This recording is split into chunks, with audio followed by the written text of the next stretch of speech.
Imam Abu Hamid Muhammad bin Muhammad Al-Ghazali, atau yang masyhur dengan sebutan Imam Ghazali menyatakan, jika mencintai Ahlul Baiti Rasulillah didakwa sebagai Syiah, maka aku adalah Syiah. Imam Al-Ghazali juga berpesan, agar umat Islam menjauhi cara-cara bid'ah kelompok Rafidhah, dalam mengenang peristiwa terbunuhnya Sayyid Husain di Karbala. Cara-cara yang bid'ah yang dimaksud Imam Ghazali yaitu, meratap, menangis, atau bahkan melukai diri sendiri. Karena itu bukan akhlak orang yang beriman. Seandainya pun cara-cara itu disyariatkan, niscaya hari wafatnya Rasulullah Shallallahu Alaihi Wasallam lebih layak diperingati dengan diratapi, ditangisi, atau dengan menyiksa diri sendiri.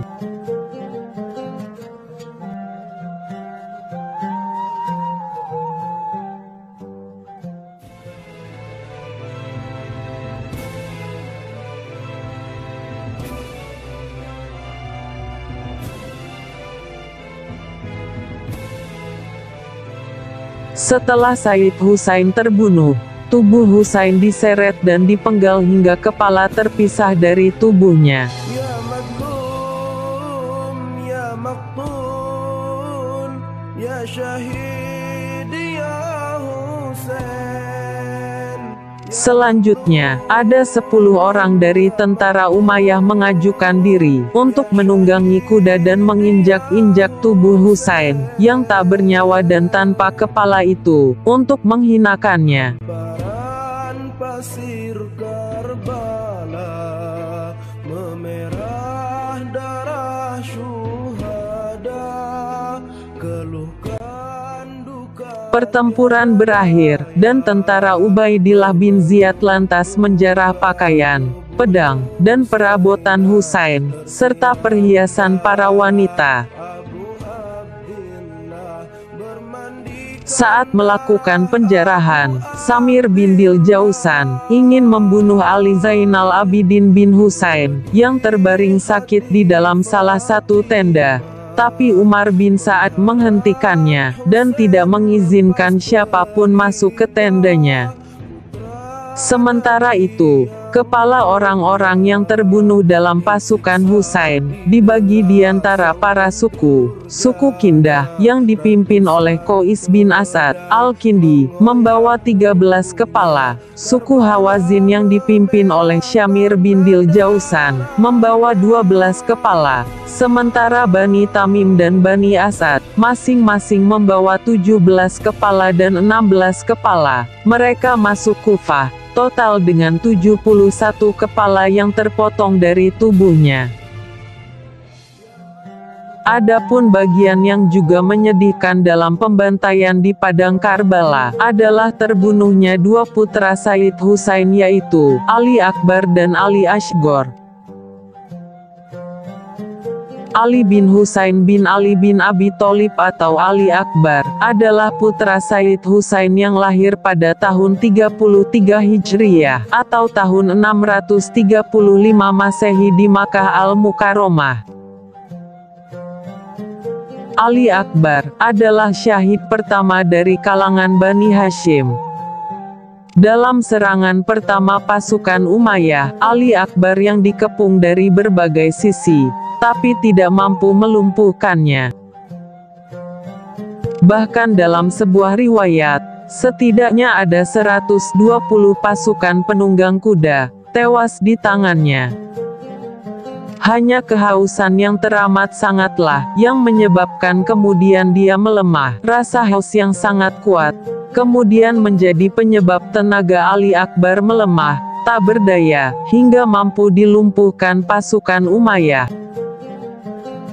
Untuk memulihkan tenaganya, Ali Akbar menghampiri ayahnya, Sayyid Husain, dan mengatakan rasa haus telah melemahkannya. Mendengar ratapan Haus Ali Akbar, Sayyid Husain tidak bisa berbuat apa-apa. Hal itu karena Sayyid Husain sendiri juga mengalami kehausan yang sangat. Untuk menenangkan putranya, Sayyid Husain meminta Ali Akbar mendekat dan menjulurkan lidahnya. Kemudian Sayyid Husain juga menjulurkan lidahnya, dan menempelkan ujung lidahnya pada ujung lidah Ali Akbar. Mungkin tindakan Sayyid Husain tersebut untuk memberitahu putranya bahwa lidah Sayyid Husain jauh lebih kering dari yang dirasakan oleh Ali Akbar. Selanjutnya, Sayyid Husain menyerahkan cincinnya kepada Ali Akbar, dan berkata, "Masukkanlah cincin ini ke mulutmu. Aku yakin, setelah ini engkau akan bertemu dengan kakekmu. Dan kakekmu lah nanti yang akan menghilangkan rasa hausmu." Setelah ditenangkan Sayyid Husain, Ali Akbar kembali maju bertempur melawan pasukan Ubaidillah bin Ziyad. Setidaknya, 200 orang pasukan Umayyah terbunuh olehnya. Keberanian, kelihayan, dan kegigihan Ali Akbar membuat pasukan Umayyah tidak berani mendekat. Namun, kehausan yang terus-menerus menderanya, telah melemahkan tenaganya. Mengetahui Ali Akbar melemah karena haus, Murrah bin Munqadh berkata, "Dosa orang Arab ada di pundak saya. Jika ayahnya, Sayyid Husain, tidak saya buat bersedih karena kematiannya." Selesai berkata, Murrah bin Munqadh menebaskan pedangnya ke leher Ali bin Husain bin Ali bin Abi Thalib. Ali Akbar yang lemah tak mampu menahan tebasan pedang Murrah bin Munqadh. Melihat Ali Akbar terluka, pasukan Umayyah berani mengepung mendekati Ali, dan menyerangnya. Setiap ada penyerang yang melukai tubuhnya, Ali Akbar berteriak dan berkata, "Wahai ayahku, salam untukmu. Kakek telah datang membawakan air untukku, dan akan segera menghilangkan rasa hausku." Ali Akbar juga berujar pada para penyerangnya, "Segeralah kalian kemari, cepatlah pertemukan aku dengan kakekku." Melihat putranya terbunuh, Sayyid Husain mendekati jasadnya seraya berkata, "Wahai anakku, mereka telah melecehkan Rasulullah dan bertindak keji di hadapan Allah. Kematianmu adalah celakanya dunia ini." Kemudian Sayyid Husain menyeka darah putranya dari tubuhnya. Ketika darah putranya menggenang dalam tangannya, dia lantas melemparkan darah itu ke langit, dan tak ada setetes pun darah yang jatuh ke bumi.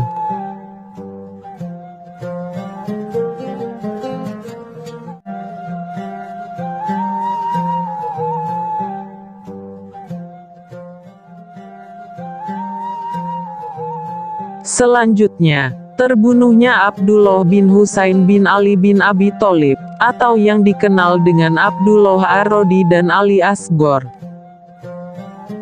Abdullah bin Husain atau Ali Asghar adalah putra bungsu Sayyidina Husain bin Ali yang masih menyusui. Ali Asghar terbunuh oleh terjangan anak panah Harmalah bin Kahil.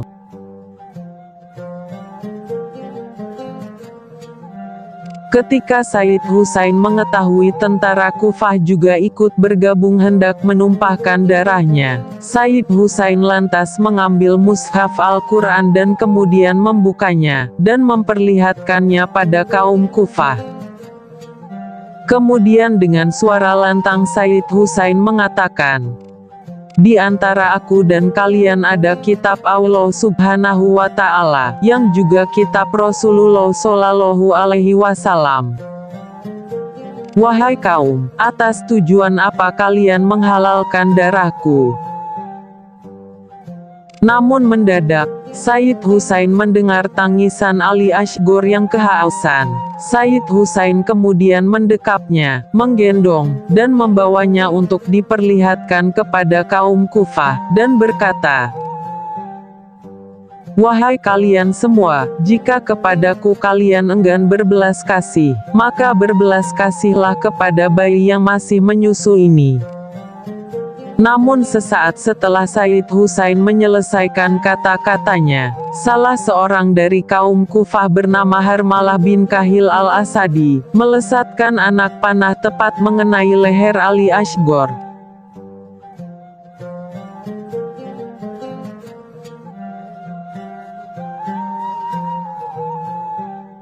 Seketika itu juga, Ali Asghar putra bungsu Husain bin Ali menemui ajalnya.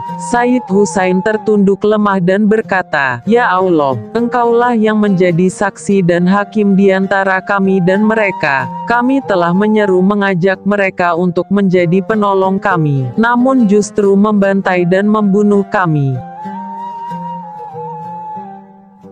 Kemudian Sayyid Husain mencabut anak panah yang menembus leher putra bungsunya tersebut. Setelah tercabut, tangan mulia Sayyid Husain itu pun dipenuhi darah segar Ali Asghar. Sayyid Husain lantas menengadah dan berkata, "Semua kesulitan yang kami hadapi adalah kehendak Allah Subhanahu wa Ta'ala." Kemudian dengan segenap kesedihan yang menderanya, Sayyid Husain masuk ke dalam tenda dan menguburkan jasad putra bungsunya, Ali Asghar.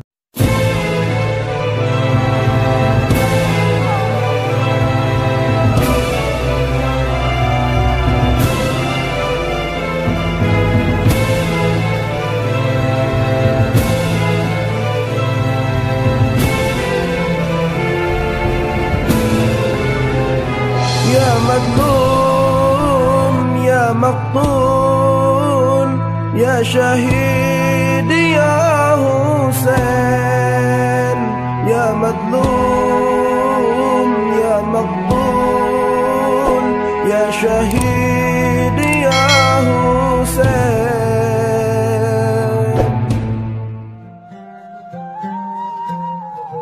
Sementara itu, Ali Zainal Abidin bin Husain dan para wanita, juga anak-anak yang selamat dari korban pembantaian, dibawa ke Kufah sebagai tawanan.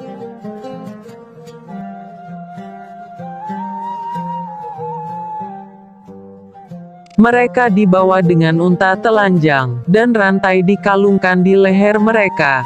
Para warga Kufah yang melihat mereka menangis, saat melihat tawanan digiring untuk dihadapkan pada gubernur Irak saat itu, Ubaidillah bin Ziyad. Melihat warga Kufah menangis, Ali Zainal Abidin berkata, "Mereka menangis dan meratapi kita, jadi, siapa yang membunuh dan membantai kita?" Sementara itu, kepala Sayyid Husain diarak di sepanjang jalan, sebelum kemudian dibawa ke hadapan Ubaidillah bin Ziyad.